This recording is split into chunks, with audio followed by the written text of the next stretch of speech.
votre programme d'information avec l'UIL, l'Université internationale de Libreville, le fleuron de la formation universitaire en Afrique.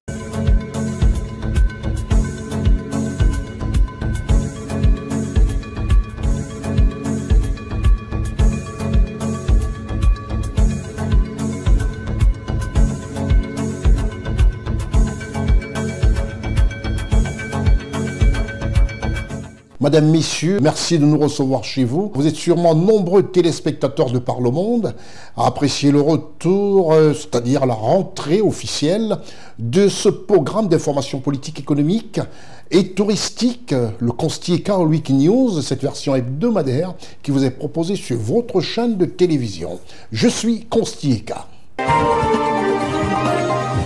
À l'entame de cette émission, nous allons parler de nombreux pays d'Afrique et surtout le sommet sino-africain qui réunit de nombreux chefs d'État. Mais pour l'instant, nous parlerons du Cameroun, nous allons parler du Congo, nous allons évoquer le Tchad, le Sénégal, la Chine, bien sûr, comme je disais tantôt, et la Côte d'Ivoire, dont beaucoup d'événements politiques et surtout dans le développement s'y passent.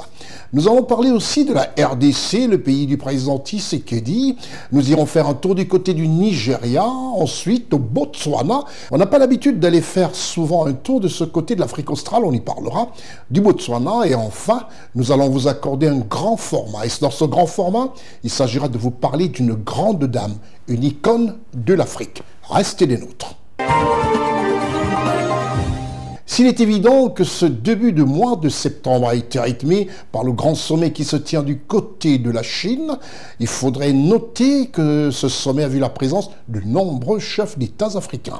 Le président chinois Xi Jinping a reçu en grande pompe une vingtaine de dirigeants africains. Ce sommet sino-africain sur fond de promesses de coopération dans les infrastructures, l'énergie et l'éducation. Entre autres chefs d'État, notons la présence du patriarche camerounais Paul Biya et une forte délégation camerounaise, ainsi que la présence de son Excellence M. Thiemoko Kone, vice-président de la République de Côte d'Ivoire, présent à ce sommet sino-afrique. La présence de son Excellence Brice Clotaire Oligui Nguema, président de la République gabonaise, et nombreux chefs d'États africains qui sont tous en Chine. D'ailleurs, la presse locale chinoise n'a eu cesse de publier la satisfaction du peuple chinois de savoir ô combien leur président Xi Jinping est un vrai ami de l'Afrique. Comme je vous disais tantôt, dans ce programme, on parlera beaucoup de ce sommet sino-africain, avec la présence des chefs d'État d'Afrique qui sont allés discuter avec ce pays qui a une attention particulière sur le continent africain. Restez des nôtres. Nous allons évoquer la rentrée scolaire. La rentrée scolaire pour la diaspora africaine à Paris. Elle a fait cette rentrée le 2 septembre, comme tous les Français d'ailleurs. Ce fut le cas aussi du côté du Gabon, le 2, et une autre rentrée, je crois, le 16 septembre prévue. En Côte d'Ivoire, c'est le 9 septembre, idem pour le Cameroun, 9 septembre. Du côté du Sénégal, on parle du 16 septembre. Bref, la rentrée scolaire, la rentrée pratiquement de tous les médias, même des gouvernements. Restez des nôtres, nous allons parler de cette rentrée scolaire avec le premier élément dédié à la Côte d'Ivoire. Restez des nôtres. Avant de vous proposer le premier élément qui concerne spécifiquement la rentrée scolaire, rien de plus normal quand on parle d'école, de remercier notre partenaire officiel, à savoir l'Université internationale de Libreville. L'Université internationale de Libreville, reconnue d'utilité publique grâce à son partenariat avec l'État, est un établissement privé d'enseignement supérieur à vocation scientifique et technologique composé, entre autres, de l'École polytechnique de Libreville, de la Faculté de droit et des sciences politiques, de l'Institut international de recherche biomédicale et biotechnologie, de l'Institut supérieur de gestion et d'économie appliquée. Et sa toute nouvelle école de médecine et de pharmacie. Son ouverture sur le monde du fait de ses partenariats avec les prestigieuses universités et institutions internationales lui permettent de s'arrimer à plusieurs systèmes de formation et de délivrer des diplômes reconnus. DUT, licence, ingénieur, master recherche et professionnel, exécutive MBA, doctorat. Venez vous former à l'exécutive MBA de l'UQAM Canada au métier de l'économie, gestion, du droit et de la science politique, de l'industrie médicale et pharmaceutique. Devenez technicien supérieur ou ingénieur à l'Université internationale de Libreville, le fleuron de la formation universitaire en Afrique. Inscription ouverte pour l'année universitaire 2024-2025. Qu'est-ce que ça fait plaisir de démarrer une nouvelle saison de cette émission, tout en remerciant notre partenaire officiel, l'Université internationale de Libreville, qui va accueillir tous les jeunes africains qui ont démarré ce mois de septembre avec les rentrées scolaires un peu partout, de finir leur cycle scolaire, leur cycle, je dirais, secondaire, et enfin de rentrer à l'université. Et la meilleure université à choisir n'est autre que celle de Libreville. Dans cette université, le souci permanent est de préparer la jeunesse à être tout de suite effective dans le marché du travail. Nous allons parler de la Côte d'Ivoire et, rien de plus normal, le ministère est dirigé par le professeur Mariatou Koné. La ministre Mariatou Koné réitère la détermination du gouvernement ivoirien à consolider les acquis de la renaissance de l'école ivoirienne. La ministre de l'Éducation nationale a indiqué que la diversité des enjeux et la complexité des défis liés à cet engagement induisent un renforcement de la synergie d'action à tous les niveaux. Lors de son allocution à Niamey, l'approche banlieue abidjanaise, elle s'est félicitée de la baisse très sensible du phénomène de la fraude depuis 2021 et s'est par ailleurs réjouie de l'amélioration continue des résultats. Pour cette année scolaire 2024-2025, la ministre a fait savoir que l'effort de l'État, appuyé par ses partenaires techniques et financiers, est de l'ordre de 21 milliards de francs CFA. Plus de 34 000 tables bancs et la distribution de 16 957 kits scolaires aux élèves de l'enseignement primaire public dès la rentrée 2024-2025. 118 écoles préscolaires, 219 écoles primaires et 119 collèges, dont 68 collèges de proximité.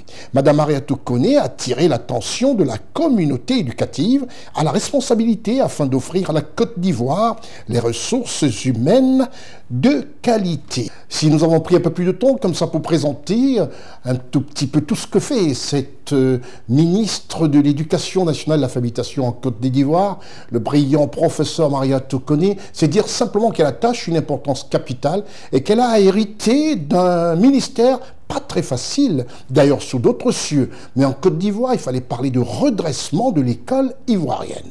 Reportage Ousmana Koulibaly, Charlotte Abdoulaye, Marcel Bassolé. L'école en Côte d'Ivoire reprend officiellement ses droits le 9 septembre 2024. Les orientations de la nouvelle année scolaire 2024-2025 sont de l'essor du ministère de l'Éducation nationale et de l'alphabétisation. Elles devraient permettre de poursuivre la redynamisation de l'école ivoirienne portée par les grands principes de la Côte d'Ivoire solidaire. Il est à noter que les belles performances du CEPE, 83,46% en 2024 contre 71,28% en 2023. S'agissant du BEPC, 40,18% en 2024 contre 31,47% en 2023. Quant au baccalauréat, 34,17% en 2024 de réussite contre 32,09% en 2023. C'est avec ces résultats des examens à grand tirage que l'école ivoirienne a clos l'année scolaire 2023-2024. Des résultats en hausse qui traduisent bien l'engagement et la détermination du gouvernement ivoirien à améliorer les performances du système éducatif et offrir à tous les enfants une formation de qualité. Les parents nous donnent ici leur avis sur l'école ivoirienne. L'école ivoirienne est un peu en baisse. Je loue aussi le courage de la ministre Mariatou Koné qui, tant bien que mal, essaie de restructurer l'école pour redonner le blason, son blason dont on connaît avant.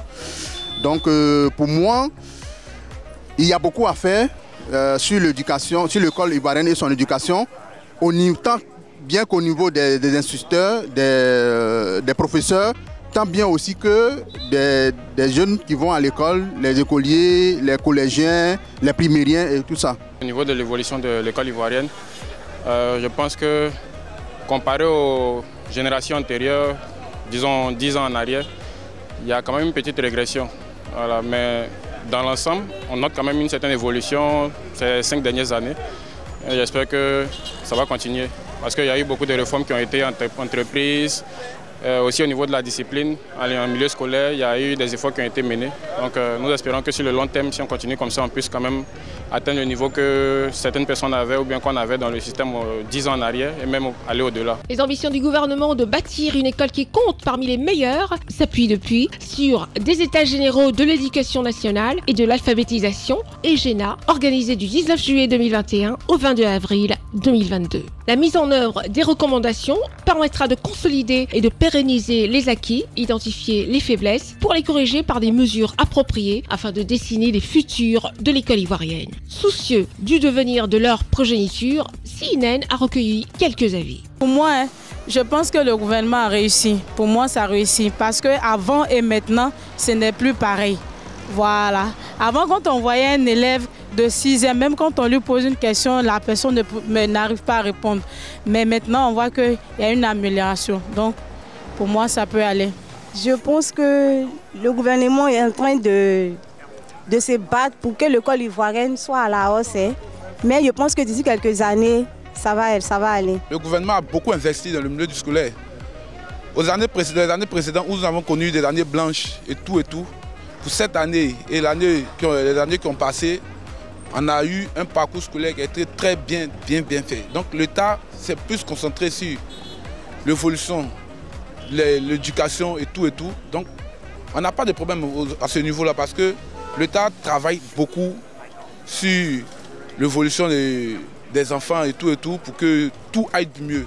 Pour parvenir à une école de qualité, le gouvernement ivoirien a engagé de nombreuses actions, dont la lutte contre la tricherie et la fraude aux examens, à grand tirage à travers des mesures et des actions de grande envergure grâce aux moyens technologiques déployés, vidéosurveillance et détecteurs de métaux, et à la vigilance des encadreurs qui ont permis de réduire considérablement le nombre de cas. On est passé de 16 180 cas en 2020 à 10 382 en 2021, puis à 4 236 en 2022 et à 1 943 en 2023. L'intensification de la lutte permet de garantir aujourd'hui la crédibilité des diplômes et la satisfaction des parents d'élèves. Je pense qu'il y a une nette amélioration parce que cette année-là, on peut dire qu'on a eu plus d'opportunités avec les différents concours qui ont été lancés par le ministère de l'Éducation, qui ont permis à plusieurs personnes aussi de postuler. En tout cas, puis en plus, après la formation aussi, on a eu plus d'accès aux différents stages qui peut aussi aider à son sortie. Parce qu'en tout cas, il y a une nette amélioration considérablement aux autres années passées. Je peux dire qu'ils ne sont pas trop en hausse, mais c'est le juste milieu. Moi, c'est mon avis. Pour l'accroissement de l'offre et de la qualité de l'enseignement, d'importants investissements ont été faits. On dénombre 39 collèges qui ont été réceptionnés, dont 12 au titre du C2D et de 27 par les collectivités territoriales à la fin de décembre 2023. Dans le primaire, on note une augmentation de salles de classe de 2% en 2023 par rapport à l'année précédente pour atteindre 105 004 salles de classe. Le nombre d'enseignants s'est aussi accru de 3,8% sur la même période pour atteindre 105 502. Le ratio élèves-enseignants se maintient à 42 de 2021 à 2023. Pour l'année scolaire 2023-2024, les élèves ont bénéficié de 3 769 663 kits d'une valeur de 7,8 milliards de francs CFA. Plus de 50 millions de kits scolaires ont été distribués par le gouvernement dans les établissements primaires publics de la Côte d'Ivoire pour une valeur de 130 milliards de francs CFA de 2011 à 2023. Ce que je peux dire au gouvernement, c'est que les kits que nous donnons à l'école n'est pas trop beaucoup. Les kits sont petits. Il doit donner des livres, des cahiers, des bics. C'est quand nous dans l'école, on donne des cahiers, des bics, pas des sacs. Donc il demande au gouvernement si il peut nous aider à ces propos-là, pour nous envoyer les kits, les cahiers, les sacs, pour aider aux enfants orphelins aussi. Les kits scolaires que le gouvernement donne aux élèves, je pense que c'est bien, parce que ça aide les parents de faire moins les dépenses des fournitures. Et sur la fourniture, et c'est très bien pour ça. Le ministère de l'Éducation nationale poursuit la lutte contre les violences basées sur le genre et les grossesses en cours de scolarité. 124 943 filles scolarisées ont bénéficié d'interventions dans les espaces scolaires dans 212 collèges au 31 décembre 2023. Toutes ces actions portent leurs fruits. Ainsi, dans l'enseignement secondaire, les indicateurs enregistrent une amélioration par rapport à leur niveau de 2021. Au premier cycle, de la 6e à la 3e, le taux d'achèvement, qui était de 60,7% en 2021, a gagné 10,22 points pour atteindre 70,92% en 2023. Quant au second cycle, de la classe de seconde à la terminale, le taux d'achèvement est passé de 36,50% en 2021 à 38,10% en 2023. Et comme bon point, il faut aussi relever que depuis quelques années, le climat social, le dialogue permanent et l'engagement de tous les acteurs ont permis d'avoir des années scolaires normales, sans perturbation et zéro congé anticipé afin d'atteindre le quantum horaire nécessaire. Des avancées qui confirment la redynamisation du système éducatif ivoirien pour une école de qualité et inclusive.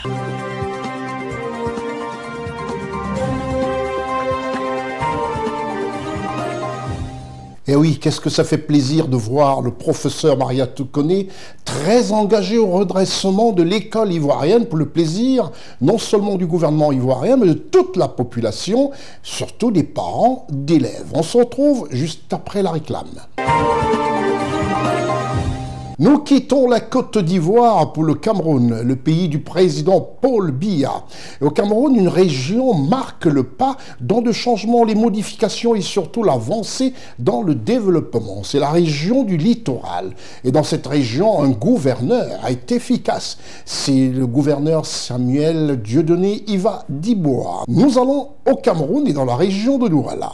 À Douala, le gouverneur de la région du littoral donne une caution gouvernementale à la 3e édition du Festival international de la banane plantain.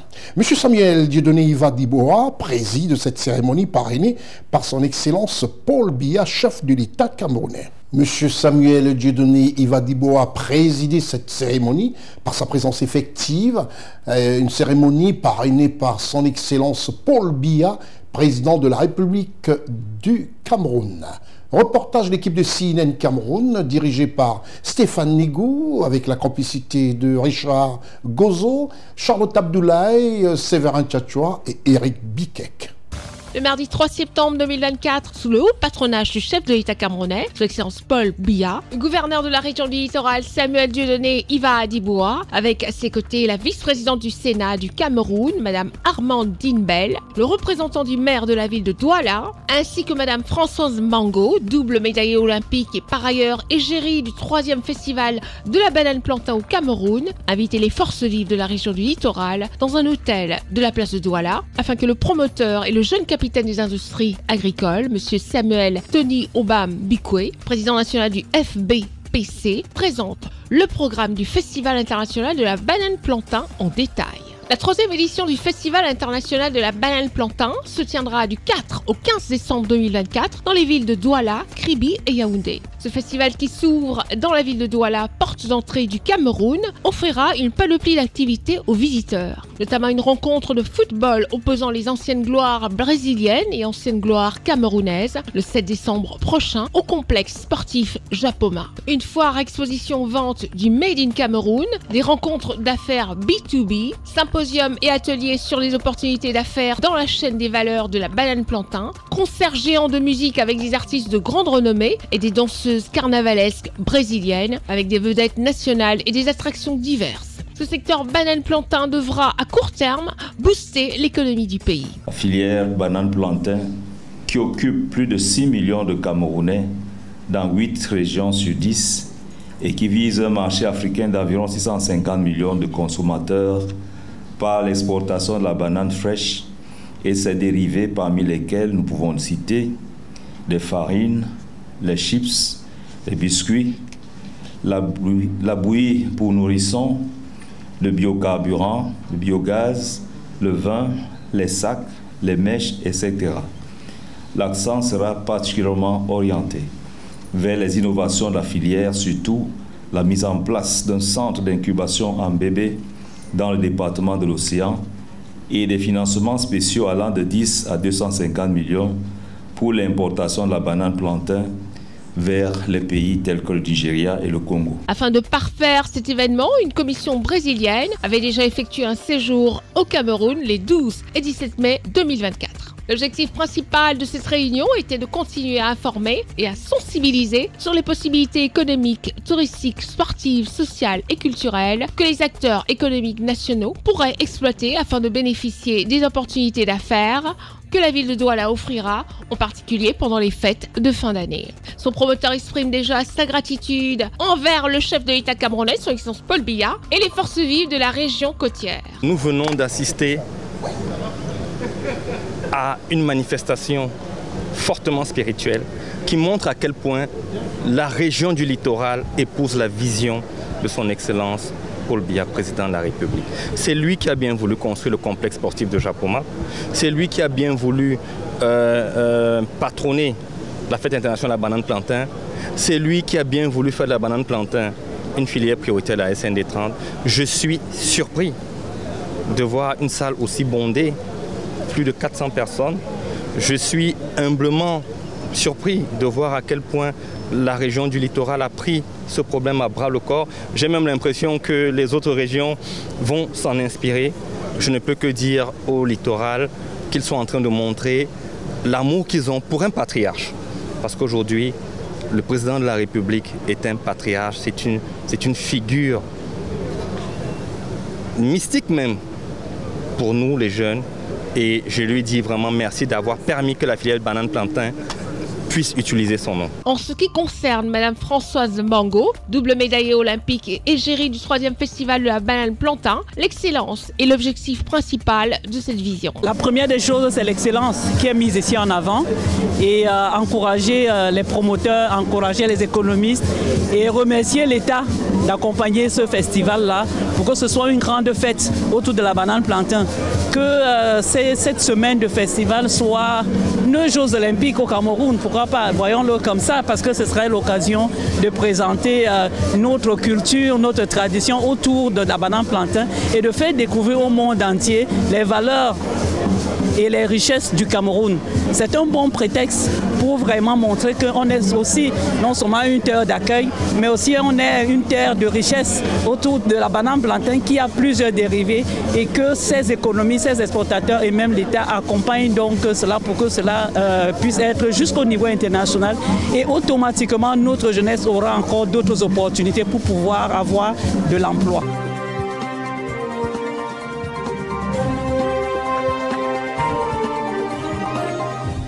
Après cette cérémonie de la 3e édition du Forum sur le plantain au Cameroun, nous allons au Tchad. Le Tchad à la crête du Cameroun, ce pays dirigé par son Excellence Mahamat Idriss Déby Itno. Le président Mahamat Idriss Déby Itno, qui lui aussi en Chine, et la raison de sa présence à Beijing est de prendre part au 9e Forum sur la coopération sino-africaine.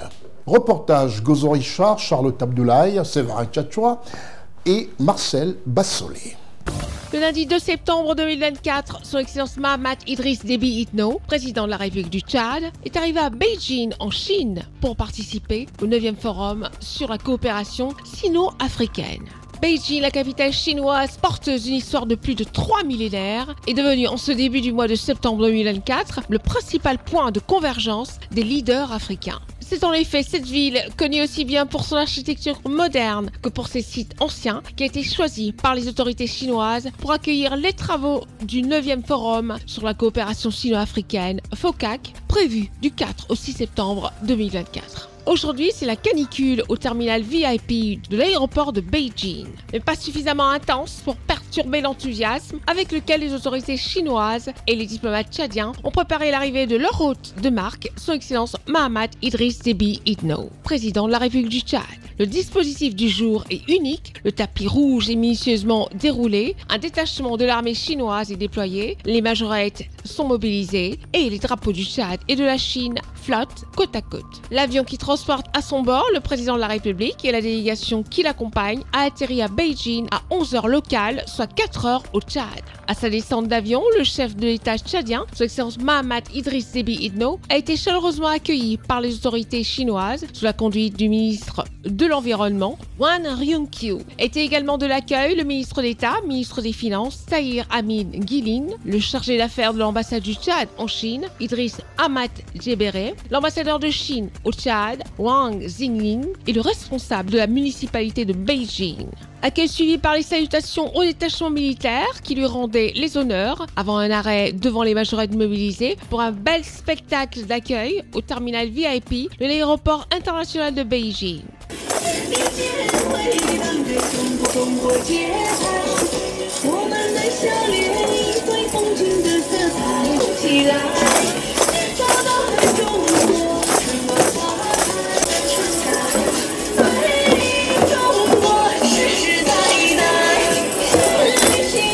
Au moment où le cortège du président de la République s'ébranle vers la ville, une autre effervescence attendait la délégation à la résidence du chef de l'État tchadien, où de nombreux compatriotes, la fibre patriotique dans le corps, y ont fait le déplacement pour exprimer de vive voix leur joie de recevoir leur président et de communier avec lui.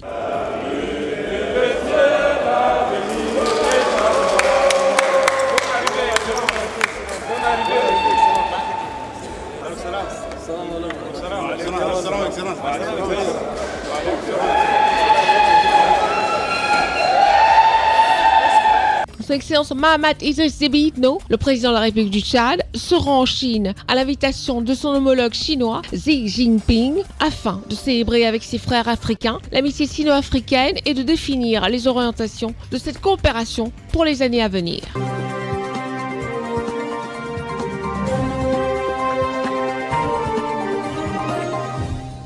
Après le Tchad, nous allons toujours rester en Chine, mais nous allons parler de la Guinée-Conakry. En Guinée-Conakry, il faudrait dire que le président et madame se sont rendus eux aussi en Chine.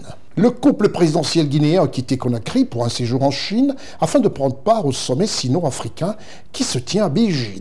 Il est à noter que nombreux chefs d'État, comme je disais tantôt, prennent part à cet important sommet. Charlotte Abdoulaye, Richard Gozo, Séverin Tchatchoua et Marcel Bassolé nous relatent ici le départ du président Mamadi Doumbouya.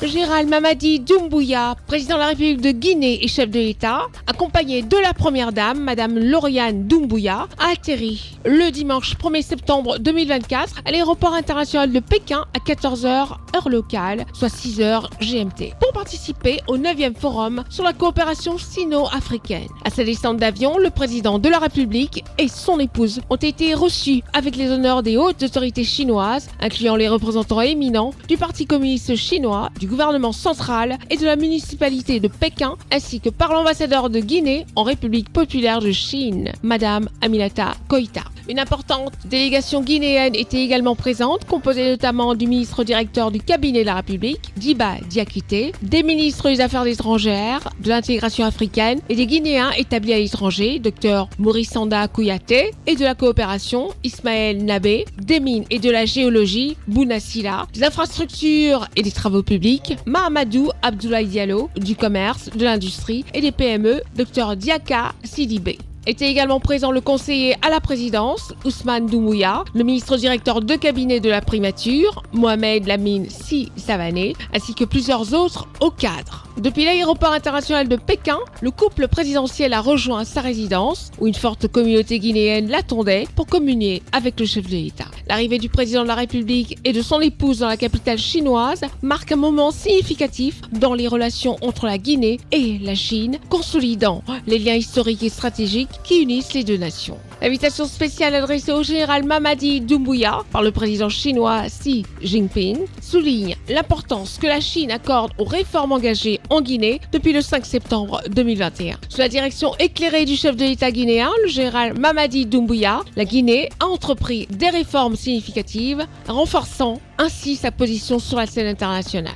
Lors du FOCAC, le programme visionnaire du développement socio-économique hautement stratégique, le Simandou 2040, sera au cœur des discussions stratégiques de haut niveau entre les deux pays, notamment sur différents domaines, entre autres l'agriculture, l'industrie alimentaire et le commerce, l'éducation et la culture, les infrastructures, les transports et les technologies, l'économie, les finances et l'assurance, la santé et le bien-être. La visite du chef de l'État en Chine, à l'occasion de ce forum, sera marquée par un agenda particulièrement chargé. En plus du tête-à-tête prévu avec le président Xi Jinping, le président de la République tiendra des échanges de haut niveau avec les dirigeants de grandes entreprises étatiques chinoises. En point d'orgue, le président de la République populaire de Chine, Xi Jinping, organisera un dîner en l'honneur de son hôte, le général Mamadi Doumbouya. Ce dîner sera également honoré par la présence de l'un des 7 membres du Parti communiste chinois. En définitive, la participation de la Guinée à ce forum symbolise non seulement le renforcement des relations bilatérales avec la Chine, mais aussi la volonté de la Guinée de jouer un rôle clé dans le développement économique et politique de l'Afrique. Le 9e forum sur la coopération sino-africaine 2024 offre à la Guinée une opportunité de s'engager dans des discussions stratégiques, d'attirer des investissements et de renforcer son partenariat avec la Chine dans une perspective de développement mutuellement bénéfique.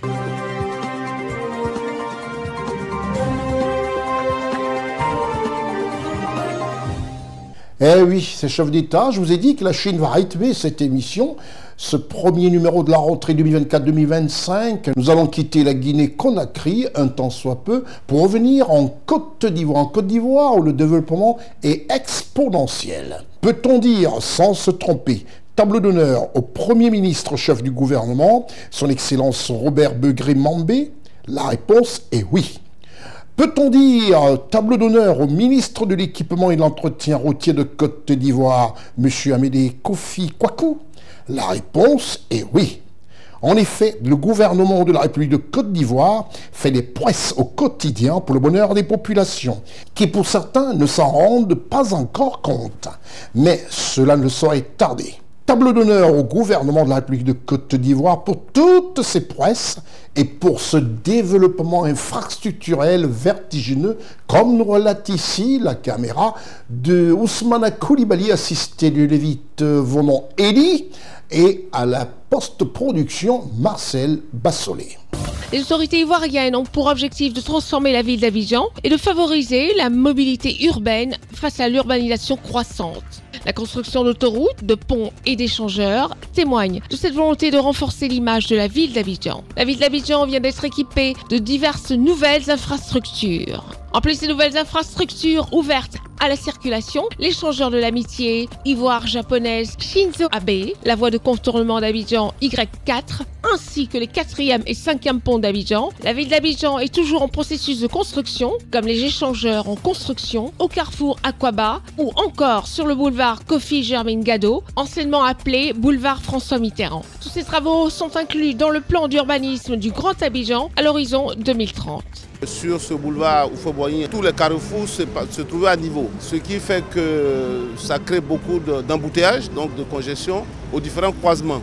Donc c'est pour ça qu'un certain nombre d'ouvrages ont décidé d'être faits. Le Grand Abidjan dispose d'une multitude d'infrastructures routières pour faciliter le trafic. Si vous allez vers l'aéroport, actuellement il y a l'échangeur d'Aquaba qui est en train d'être fait, qui est prévu finir fin novembre. On a décidé donc de déniveler tous les carrefours, fluidifier le trafic pour ceux qui vont soit au plateau ou qui vont vers l'aéroport. À l'école de police, il y a des travaux qui sont en train d'être faits. L'échangeur de la Riviera 2 est déjà fait. À la Riviera 3, vous voyez qu'il y a un autre échangeur qui est en train d'être fait. À la Riviera Palmeraie. Après, vous arrivez à Faya. On a quasiment terminé l'ouvrage. Il ne va rester que l'ouvrage d'Abata. Donc, quand vous allez sur le boulevard anciennement Mitterrand, aujourd'hui Kofi Gado, pour aller vers Bergerville, tous les carrefours seront dénivelés. Concernant le délai de réalisation des travaux, M. Amédée Kofi Kwaku, ministre de l'Équipement et de l'Entretien routier, rassure les habitants. Malheureusement, on ne peut pas manger des omelettes sans casser les œufs. Le temps des travaux, mais là les travaux sont terminés, on pense qu'il va y avoir beaucoup de soulagement. À Aquaba, tout le monde voit l'ouvrage en train de se dresser dans quelques temps.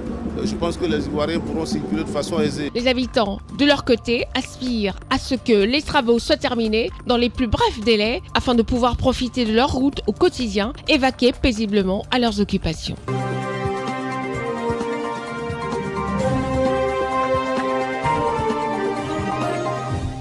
Eh oui, la Côte d'Ivoire, c'est la Côte d'Ivoire et nulle part ailleurs. Le développement se fait à grande pompe en Côte d'Ivoire. On quitte la Côte d'Ivoire un tant soit peu pour le Sénégal, le pays de la Teranga. Au Sénégal, un phénomène sur les influenceurs sénégalais qui ont opté pour tout ce qui est au-dessus de la ceinture. Je dis bien au-dessus de la ceinture. Et qui honorent l'Afrique. Ces influenceurs dont le comportement doit faire école ont décidé de s'enrichir dans la filière agricole. Vous verrez comment des influenceurs sénégalais utilisent les réseaux sociaux, le portable, pour accroître les revenus du système agricole. Reportage Séverin Tchatchoua, Charlotte Abdoulaye et Marcel Bassolé.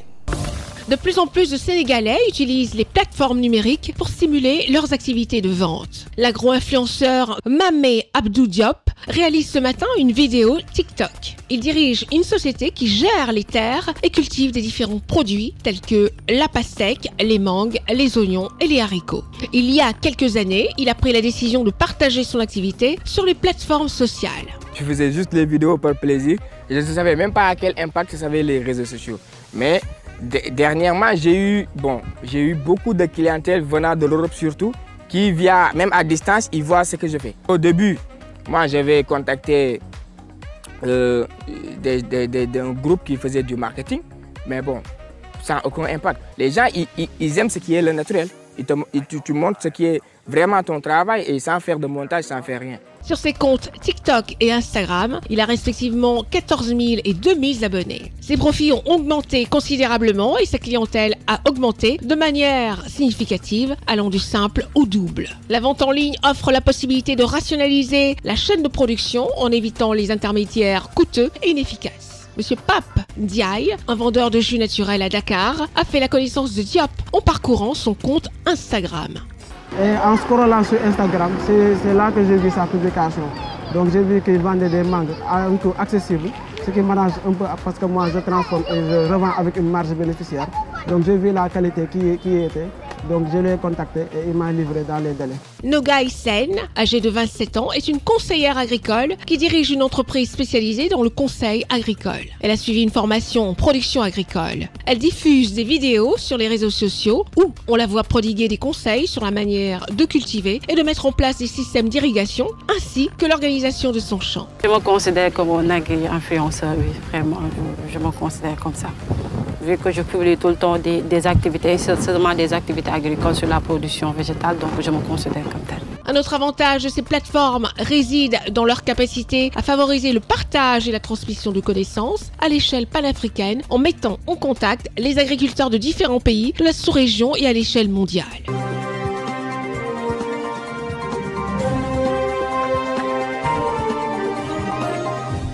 Bravo aux influenceurs sénégalais. Vous savez, c'est pas facile, les reprises. On a été 2 mois un tout petit peu en vacances. Toute l'équipe est là, au point. Ousmane Koulibaly, Lévite Vaumont, Séverin Tchatchoua, Marcel Bassolé, Lévite Vaumont. Tout le monde est là, mais c'est toujours un peu difficile de reprendre comme ça. Mais on va s'y faire dans ce programme qui est le vôtre, à savoir le Constieka en 8 News. Après le Sénégal, nous allons dans le plus grand pays d'Afrique, à savoir le Nigeria. Au Nigeria, nous allons parler de la mise en place du cadre juridique du gazoduc Nigeria-Maroc qui a été simplement validé. Reportage Séverin Tchatchoua, Richard Gozo, Charlotte Abdoulaye et Marcel Bassolé.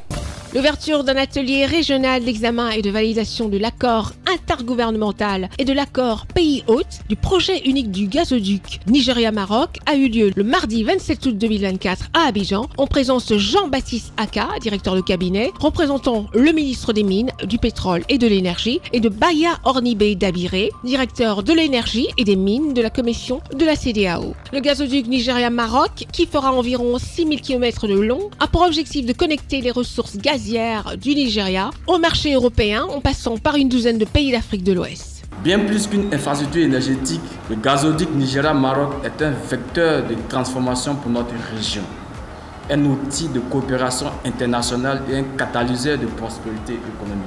Ce projet a le potentiel de redéfinir la dynamique énergétique de notre région en renforçant notre position sur la scène mondiale. La disponibilité accrue du gaz naturel améliorera non seulement les capacités de production électrique, dont 42% de la puissance installée sera basée sur le gaz naturel d'ici 2033, mais également stimulera le développement économique, industriel et agricole de la sous-région ouest africaine.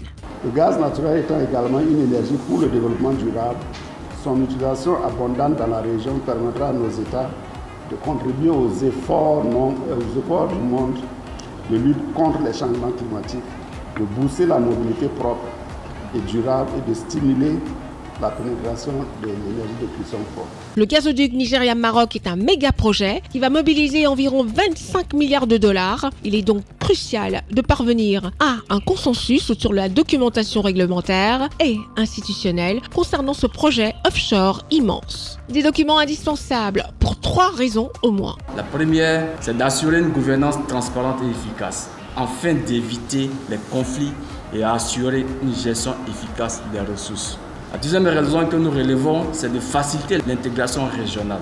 La troisième raison, c'est de stimuler le développement économique dans notre sous-région en fournissant de l'énergie électrique moins onéreuse à partir du gaz naturel pour satisfaire les besoins des industries, mais aussi de nos populations. La mise en place du cadre juridique est terminée. La décision finale d'investissement est prévue pour 2025 et les premières répercussions de ce pipeline transafricain sont attendues vers 2028.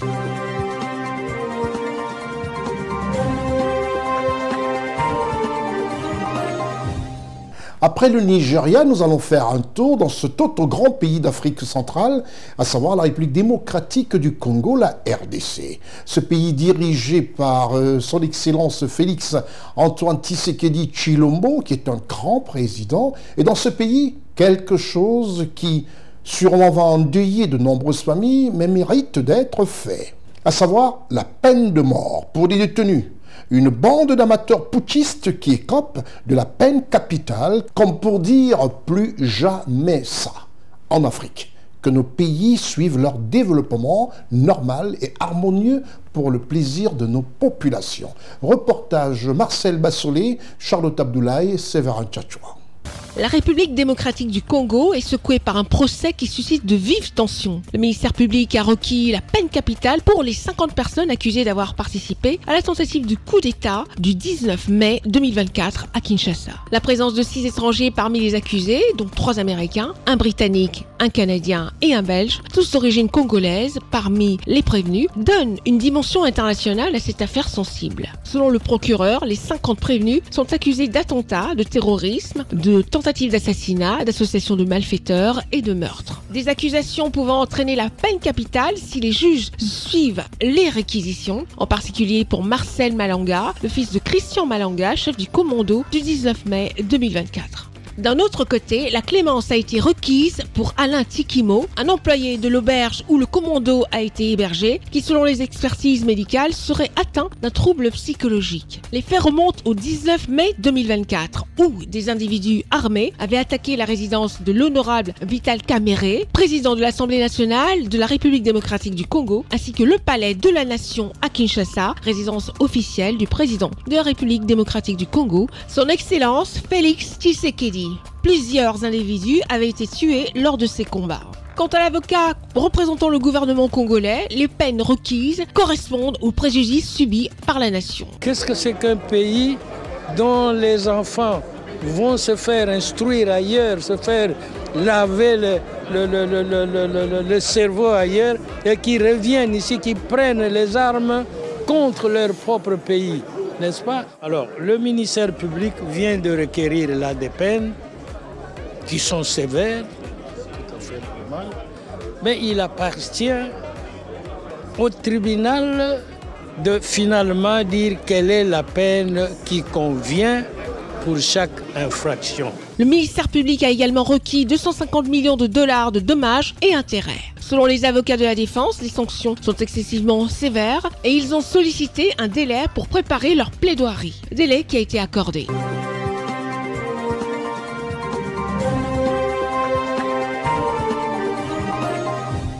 Monsieur le Président Félix Antoine Tshisekedi, si vous pouviez accorder ou demander au système juridique d'accorder ne serait-ce qu'une condamnation à perpétuité et non une condamnation à mort. Ce sera aussi simplement la plaidoirie de toute l'équipe de CNN. Pour l'heure, nous allons du côté du Botswana. Après la RDC, nous allons en Afrique australe au Botswana. Botswana, ce pays dirigé par son Excellence Monsieur Mokwetsi Masisi. Un très beau petit pays de par sa superficie, vous en conviendrez avec moi dans un instant. Le Botswana, dont la capitale est Gaborone, est aussi un petit pays d'Afrique australe avec une population estimée à 2 200 000 habitants. La particularité est son immense réserve de chasse, du Kalahari central avec des girafes, des guépards, des hyènes et des chiens sauvages qui développent un tourisme dont l'activité principale est le safari. Le Botswana est une démocratie parlementaire stable et souvent cité en exemple pour sa bonne gouvernance. On se souvient aussi que le Togo a emprunté cette voie de démocratie parlementaire. Au Botswana, il s'est passé récemment quelque chose de fabuleux, c'est la découverte du plus gros diamant au monde, un diamant de 2492 carats. On retient que le Botswana, comme nombreux pays africains, a un sous-sol très riche. Reportage Richard Gozo, Charlotte Abdoulaye, Séverin Tchatchoua et Marcel Bassolé. Le Botswana, dont l'économie repose en grande partie sur la production de ces minéraux, a été profondément ému par la découverte de l'un des plus gros diamants au monde. What?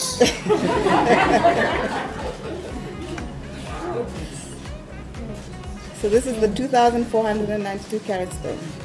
God is good. He's awesome.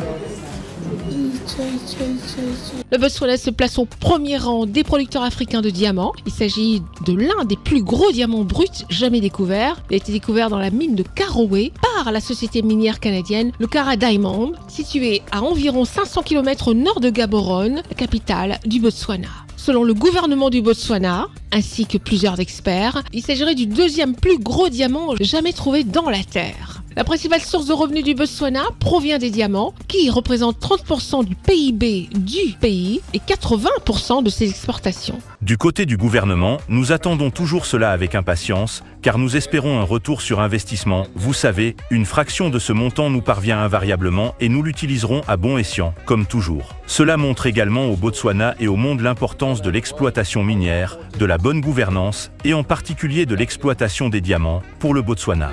Le secteur du diamant au Botswana représente une source d'emploi majeure. Nous avons utilisé beaucoup des richesses minérales pour créer de nombreuses opportunités pour le Botswana, du droit à la scolarisation à la création d'emplois, en passant par la relance de l'économie par l'industrialisation. Nous nous penchons à présent sur cela, de sorte que des découvertes comme celle-ci peuvent en fait ouvrir beaucoup plus de voies afin que nous puissions réellement procéder à l'industrialisation et créer davantage d'emplois pour le Botswana. C'est ainsi que nous voyons les choses. La découverte de ce diamant fait face à une période difficile dans l'industrie du diamant, avec des prix qui ont atteint leur plus bas niveau depuis 4 ans. Peu importe que le marché du diamant soit encore déprimé, nous commençons à voir la lumière au bout du tunnel. Nous commençons à voir les marchés réagir. Nous pensons donc qu'avec ce type de découverte, la pierre précieuse atteindra une valeur assez importante, qui sera ensuite distribuée en conséquence et qui contribuera à influencer la trajectoire de développement de notre gouvernement. Pour sa part, le chef de l'État botswanais, son Excellence Mokwetsi Masisi, chaque diamant reste précieux et de grande valeur. Il représente tout pour nous, dans les bons comme dans les mauvais moments. Le prix du diamant traverse actuellement une période très difficile, mais chaque diamant reste précieux et de grande valeur. Nous voulons donc en prendre soin, l'optimiser et en avoir le meilleur prix. On ne sait pas encore si cette découverte produira des gemmes de la plus haute qualité, mais sa taille indique qu'elle vaudra probablement des millions de dollars. Cette découverte est en grande partie due à une technologie récente de détection par rayon X, mise au point par la société Lucara Diamond et utilisée depuis 2017, qui permet d'extraire de plus grosses pierres précieuses du sol sans qu'elles ne se brisent en morceaux.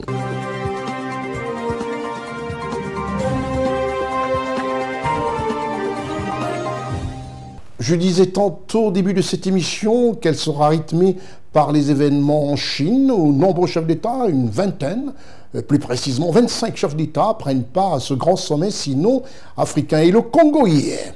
Le Congo est représenté par son chef d'État, son Excellence Denis Sassou Nguesso, président de la République congolaise, qui participe comme nombreux chefs d'État au sommet sino-africain en Chine. Le Congo et la Chine ont à date 60 ans de relations diplomatiques. C'est pas rien. Reportage Richard Gozo, Charlotte Abdoulaye et Marcel Bassolé. Les relations diplomatiques entre la République du Congo et la République populaire de Chine ont été établies le 22 février 1964. En septembre 1964, alors qu'il était jeune officier, Son Excellence Denis Sassou Nguesso, actuel chef de l'État de la République du Congo, faisait partie des premiers cadres congolais à se rendre en Chine. Ce 2 septembre 2024, soit 60 ans plus tard, il effectue sa 17e visite en Chine. À sa descente d'avion à l'aéroport international de Beijing, le couple présidentiel congolais est accueilli par le ministre chinois de l'Éducation, M. Wai Jinping. L'ambassadrice de Chine au Congo, Mme Li Yang. Côté congolais, il y avait l'ambassadeur du Congo en Chine, M. Jacques Jean-Luc Nyanga, et sa suite. Dans ce cadre, le cérémonial d'accueil commence par la mise en place d'une haie d'honneur bien organisée, puis les majorettes dans une chorégraphie des grands jours parfaitement exécutée. Le président de la République du Congo répond alors à l'invitation du président de la République populaire de Chine, Son Excellence Xi Jinping, à participer au 9e forum sur la coopération sino-africaine. Sur le thème « Unir nos forces pour faire progresser la modernisation et construire une communauté de destin sino-africain de haut niveau ». En ce qui concerne les enjeux, le sommet examinera et adoptera le plan d'action sino-africain, également appelé « Plan d'action de Beijing ». Ce document définira les priorités de la coopération entre la Chine et l'Afrique, en se basant certainement sur l'initiative mondiale lancée par le président chinois, Son Excellence Xi Jinping, et soutenue par les Nations Unies. La participation du Congo au FOCAC 2024 est couplée à la visite d'État du président de la République du Congo, Son Excellence Denis Sassou Nguesso en Chine, à partir du 6 septembre 2024, en raison entre autres du fait que le Congo va assurer la coprésidence du FOCAC en remplacement du Sénégal. Tout compte fait, la Chine a toujours marqué sa disponibilité à renforcer ses relations de soutien mutuel et sa coordination stratégique avec le Congo afin de faire avancer leur coopération dans divers domaines. Les 60 ans de cette coopération célébrée en février 2024 sont à la fois techniques, stratégiques et économiques. Elle a été élargie au niveau de partenariat stratégique global en 2026 et s'inscrit également dans le cadre de la coopération sino-africaine.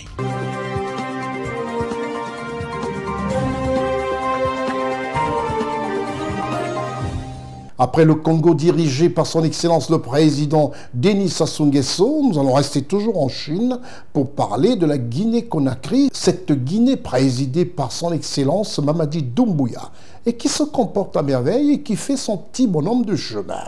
Le président de la République de la Guinée-Conakry, lui aussi, est en Chine. Son Excellence le général Mamadi Doumbouya a eu des entretiens de haut niveau avec les dirigeants chinois. Reportage Séverin Tchatchoua, Gozo Richard, Charlotte Abdoulaye et Marcel Bassolé. Le général Mamadi Doumbouya, président de la République de Guinée, en visite d'État en République populaire de Chine, à l'invitation personnelle de son homologue chinois, le président Xi Jinping, dans le cadre du Forum sur la coopération sino-africaine, FOCAC.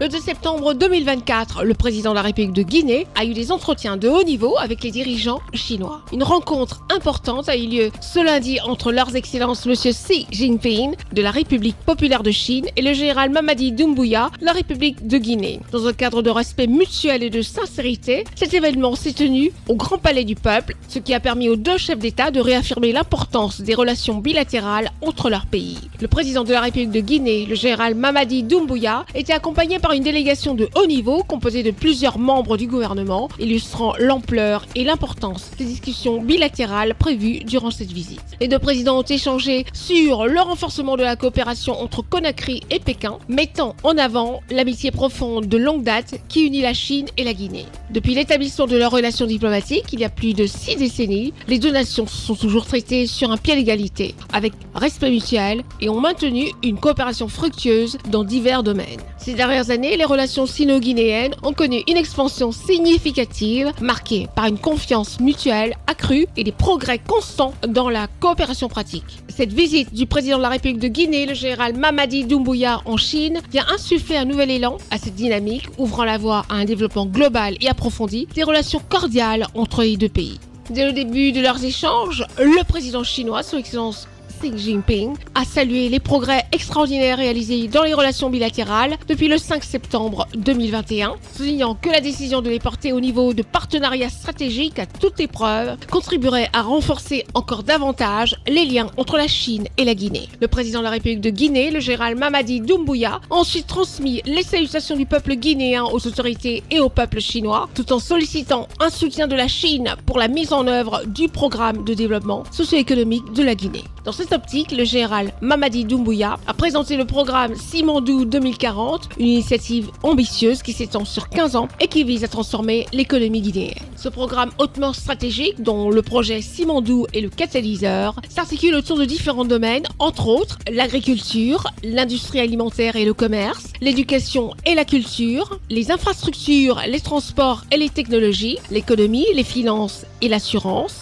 la santé et le bien-être. Après son tête-à-tête avec le président Xi Jinping, le chef de l'État, le général Mamadi Doumbouya, a été reçu à la résidence des hôtes d'État de Diaoyutai avec les honneurs de son excellence Ding Xuexiang, membre permanent du bureau politique du Parti communiste chinois et l'un des plus hauts dirigeants de la Chine. Cette rencontre bilatérale a été l'occasion pour le chef de l'État guinéen, le général Mamadi Doumbouya, et son excellence Ding Xuexiang de discuter longuement sur les moyens de renforcer les liens entre la Chine et la Guinée, un partenaire de longue date, notamment dans les domaines des infrastructures, des mines et de la coopération internationale. Les échanges ont ainsi porté sur divers sujets d'intérêt commun, y compris des projets de développement économique. Son excellence Ding Xuexiang a exprimé sa gratitude au président de la République de Guinée, le général Mamadi Doumbouya, avant de souligner avec satisfaction que la Guinée a été le premier pays d'Afrique subsaharienne à établir des relations diplomatiques avec la Chine. Il s'est également réjoui de l'approfondissement continu des liens d'amitié sino-guinéens. Pour sa part, le président de la Guinée, le général Mamadi Doumbouya, a exprimé sa gratitude envers les autorités chinoises pour l'accueil chaleureux qu'elles ont réservé à la délégation guinéenne. Il a ensuite réaffirmé son engagement à consolider davantage les relations bilatérales entre la Guinée et la Chine. La participation du président de la République de Guinée, chef de l'État, chef suprême des armées, le général Mamadi Doumbouya au FOCAC, ainsi que ses rencontres avec les hauts dirigeants chinois témoignent de l'engagement de la Guinée à renforcer sa coopération avec la Chine. Cette visite officielle du chef de l'État ouvre de nouvelles perspectives pour le développement des relations bilatérales et marque un nouveau jalon dans le partenariat stratégique entre les deux nations.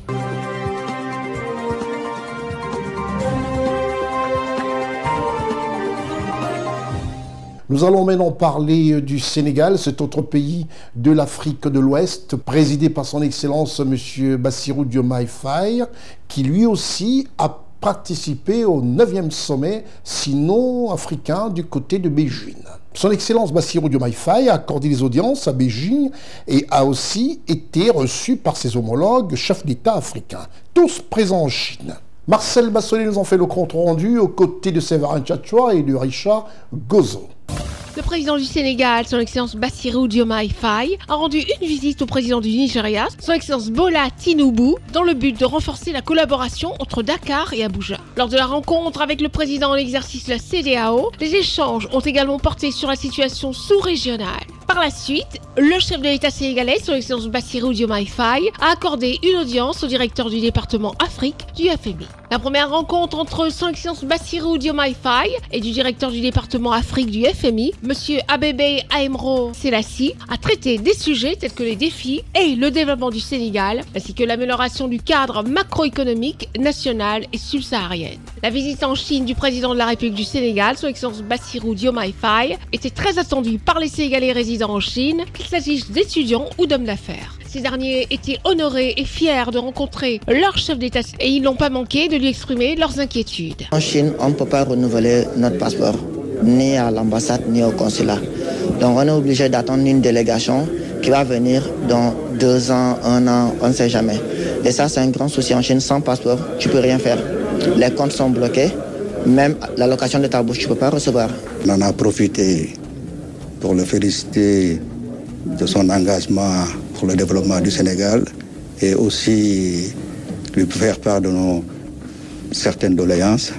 Tout ça pour aider la diaspora de Chine à se développer et à développer le Sénégal. Une oreille attentive et des échanges fructueux sur les opportunités d'investissement au Sénégal. Les chefs d'entreprise sénégalais, venus avec leurs partenaires chinois, explorer les différentes possibilités et moyens de contribuer au développement du Sénégal grâce à des partenariats publics-privés. Les secteurs que nous visons sont les secteurs divers. On peut citer le secteur de l'énergie, parce que les membres de nos chambres de commerce sont intéressés par l'ouverture d'usines concernant le secteur de l'énergie, mais également le secteur comme les produits de consommation, à savoir tout ce qui est ustensiles de cuisine, tout ce qui est également les solar panels, etc. Avec le même engagement et la même détermination que cet homme d'affaires sénégalais qui vit en Chine depuis près de 20 ans, et les entrepreneurs du China Africa Investment and Development ont été reçus par son Excellence Bassirou Diomaye Faye, chef de l'État du Sénégal.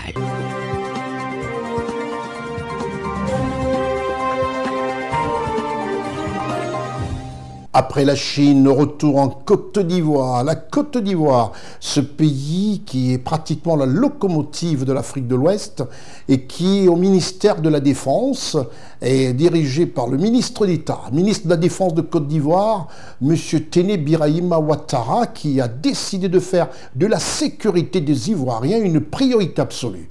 Les Ivoiriens, comme d'ailleurs toute la planète, ont apprécié le 7 août, date de la fête d'indépendance de la République de Côte d'Ivoire, le défilé ô combien spectaculaire de l'armée de Côte d'Ivoire. Quand on a un brillant ministre qui veille à la sécurité du peuple ivoirien, on peut simplement se dire Dieu merci. Nous allons parler de quelque chose qui est devenu pratiquement une routine en Côte d'Ivoire. La deuxième manœuvre militaire aérienne conjointe armée ivoirienne, armée française s'est tenue dans la région du Béké en début de ce mois de septembre. Reportage Ousmane Koulibaly, Eddy Lévite-Vonan, Charles Abdoulaye, Marcel Bassolé. La deuxième manœuvre militaire aérienne conjointe armée ivoirienne, armée française s'est tenue du 1er au 3 septembre 2024 dans la région de Béké. L'objectif principal de cet entraînement, qui survient après un autre déroulé en juin 2024, était de garantir que la base aérienne de Bouaké respectait son contrat opérationnel dédié à l'aviation de combat, tout en renforçant les compétences opérationnelles des pilotes ivoiriens sur les nouvelles acquisitions. Au terme de 72 heures d'interception, d'interdiction ainsi que de patrouille conjointe et de contrôle d'espace aérien, les deux états-majors ont exprimé leur totale satisfaction. Cet exercice, qu'on va en retenir, c'est bien notre montée en puissance du partenariat militaire opérationnel entre la Côte d'Ivoire et la France, ce qui va nous permettre pour les prochaines éditions de continuer à améliorer et à augmenter notre interopérabilité et la totalité des exercices opérationnels que nous pourrons faire dans les prochaines années. Pour l'état-major ivoirien, le contrat opérationnel est simple: assurer l'intégrité de l'espace aérien et en préserver l'inviolabilité. La hiérarchie militaire ivoirienne, à travers cette manœuvre, vise à éprouver la capacité et la complémentarité des moyens globaux pour la défense et le contrôle de l'espace aérien ivoirien. Ceux utilisés pour la coercition en cas de nécessité, ainsi que la chaîne logistique de l'aviation de combat. Le déroulement de la manœuvre a engagé une dizaine d'aéronefs de tout type, permettant de revisiter une panoplie de savoir-faire, ainsi que les opérations de protection d'avions au sol, des patrouilles aériennes avec tireurs embarqués, le ravitaillement en vol et l'interception, entre autres, ont permis aux participants de s'approprier les dernières avancées tactiques. Les commandants en forces aériennes des deux armées ont parcouru les points essentiels depuis le centre de contrôle d'Abidjan avant de se rendre au théâtre des opérations à Bouaké, où ils ont pu observer le déroulement d'une opération d'interdiction pendant le vol, leur avion servant de cible pour les avions intercepteurs. La deuxième manœuvre militaire aérienne conjointe armée ivoirienne, armée française a rassemblé une centaine de pilotes, de personnel de soutien ainsi que de personnel de planification. Ce succès de cette manœuvre militaire aérienne démontre non seulement l'importance primordiale de la base aérienne de Bouaké dans le dispositif de coercition aérienne des forces armées de Côte d'Ivoire, mais également l'efficacité de la coopération militaire franco-ivoirienne.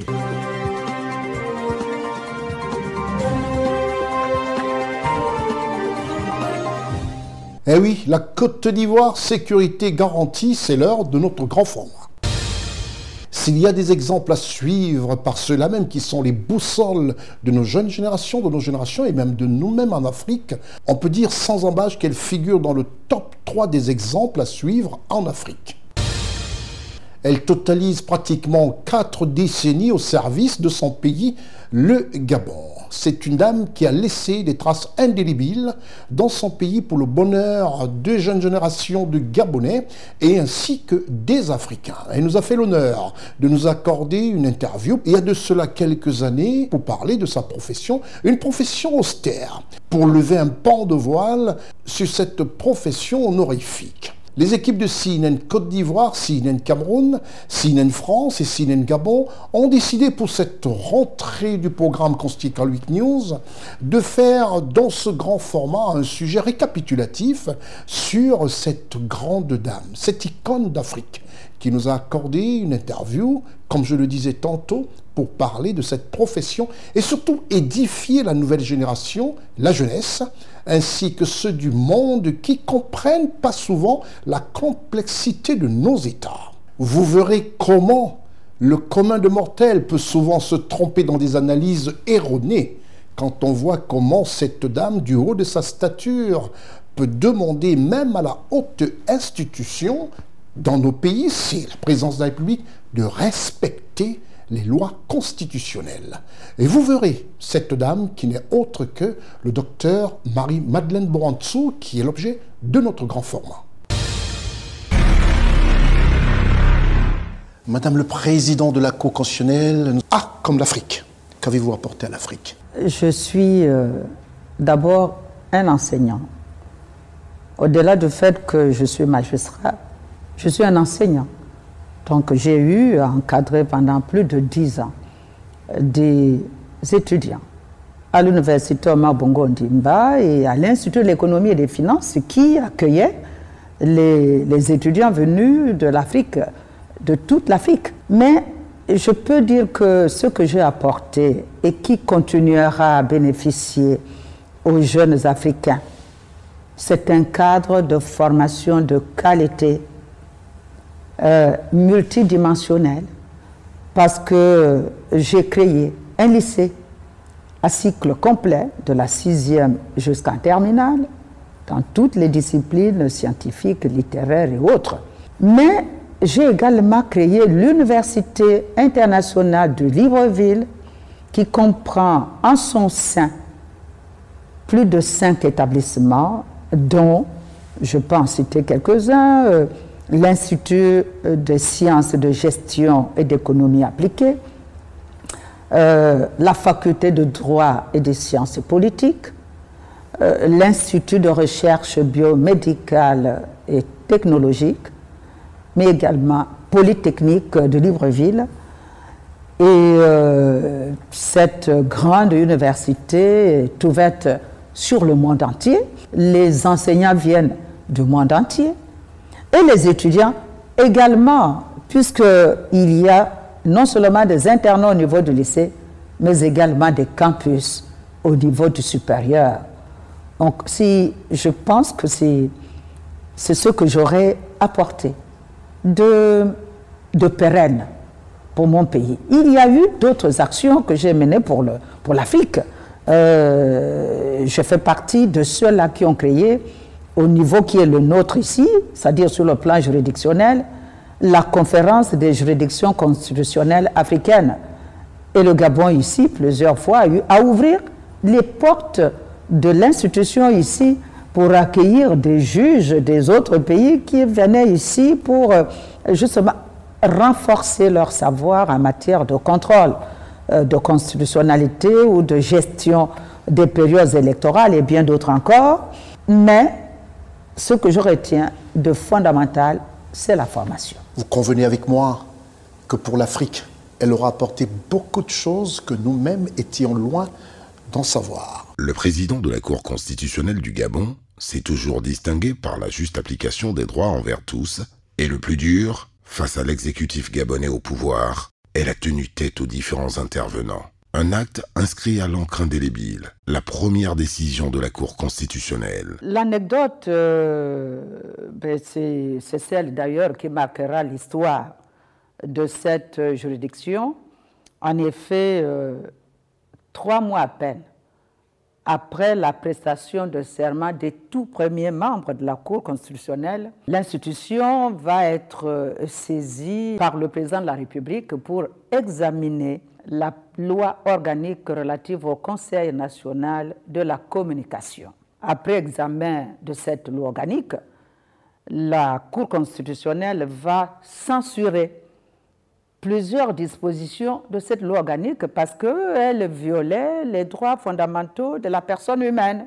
Et elle violait également le principe de la séparation des pouvoirs ainsi que le traitement égalitaire de tous les partis politiques dans les médias publics. Nous rendons la décision et conformément à la Constitution, la décision de la Cour s'impose à tous les pouvoirs publics, à toutes les personnes physiques et morales, à toutes les juridictions. Quelle n'a pas été notre surprise quand le lendemain, nous sommes invités par le protocole d'État à se rendre à la présidence de la République. Bon, mes collègues et moi, nous nous rendons à la présidence de la République en pensant que le chef de l'État voulait nous recevoir pour nous demander si les conditions de travail mises à notre disposition par le gouvernement étaient adéquates. Quelle n'a pas été notre surprise? Lorsqu'on arrive à la présidence de la République, on nous amène directement dans une grande salle où on nous installe et on se retrouve en présence du Premier ministre de l'époque, du président de l'Assemblée nationale de l'époque, et de plusieurs autres personnalités du cabinet présidentiel. Après quelques minutes, on annonce l'entrée en salle du président de la République. Donc nous sommes là, on ne sait pas pourquoi, nous ne connaissons pas l'objet de cette rencontre, mais alors officielle, avec les médias qui étaient là. Et le chef de l'État prend la parole et nous dit « Bon, Madame le Président de la Cour, ce n'est pas moi qui vous ai convoqué ici, c'est le Premier ministre, c'est le président de l'Assemblée nationale parce que vous venez de rendre votre toute première décision et celle-ci ne plaît pas du tout au gouvernement et au président de l'Assemblée nationale. » Donc, il leur passe la parole. Il dit, bon, vous qui avez convoqué les membres de la Cour, je vous passe la parole, vous allez leur expliquer les raisons pour lesquelles vous m'avez demandé d'inviter les membres de la Cour ici à la présidence de la République. Et le Premier ministre de l'époque prend la parole avec un air, mais vraiment de dédain, de voilà, vous, Madame le Président, les membres de la Cour et vous-même, vous venez de rendre une décision, comment un grand parti politique comme le Parti démocratique gabonais va bénéficier du même temps d'antenne que tous les petits partis, les partis gazelles qui viennent d'être créés, vous voyez, mais avec un ton désobligeant à l'égard de la juridiction. Après, il passe la parole à son compère, c'est-à-dire le président de l'Assemblée nationale, puisque tous les deux étaient du même parti politique, le Parti démocratique gabonais. Et celui-là aussi prend la parole avec des airs, mais pour nous donner des leçons. Voilà. Le Premier ministre de l'époque prend la décision à la Cour et la balance là sur la table. Oui. Alors, mes collègues et moi, nous sommes là, on n'a pas besoin, on n'a même pas le temps de solliciter du chef de l'État un temps pour nous concerter. Non, je prends la parole et puis je m'adresse au président de la République. Je lui dis, Monsieur le Président de la République, si mes collègues et moi, nous avons répondu favorablement à votre appel, c'est parce que vous êtes la première institution de ce pays. Si on avait su que c'était pour venir vous justifier la décision de la Cour, on n'allait pas du tout répondre à votre invitation parce que, Monsieur le Président de la République, veuillez noter vous-même, le Premier ministre, chef du gouvernement, le Président de l'Assemblée nationale, que les décisions de la Cour s'imposent à tous les pouvoirs publics, à toutes les personnes physiques ou morales, à toutes les institutions de la République, et même à tous les citoyens. Et donc, vous, Monsieur le Premier ministre, et vous, Monsieur le Président de l'Assemblée nationale, il vous incombe d'aller exécuter cette décision. Il n'y a pas de débat. Si vous n'avez pas lu la Constitution, je me permets de vous le rappeler, que la Cour constitutionnelle ne peut pas se justifier ou justifier les décisions qu'elle rend. Elle s'impose à tous. Après cela, je m'adresse au chef de l'État, je dis, bon, monsieur le président de la République, avec votre permission, mes collègues et moi, nous regagnons le siège de la Cour constitutionnelle. Comment certains des cadres de la politique gabonaise de cette époque perçoivent-ils cette Cour constitutionnelle? Notre Cour constitutionnelle a parcouru un chemin fort appréciable et a contribué largement au renforcement de la démocratie dans notre pays. Vous savez que la Cour constitutionnelle a eu à jouer un rôle très délicat, un rôle très difficile, un rôle très ingrat. La Cour constitutionnelle, qui est la plus haute juridiction de l'État et qui a des missions importantes en ce qui concerne justement la démocratie, j'ai dit que la Cour constitutionnelle s'est acquittée de manière honorable de ses principales missions. C'est la décision de la Cour constitutionnelle, ça ne se commande pas.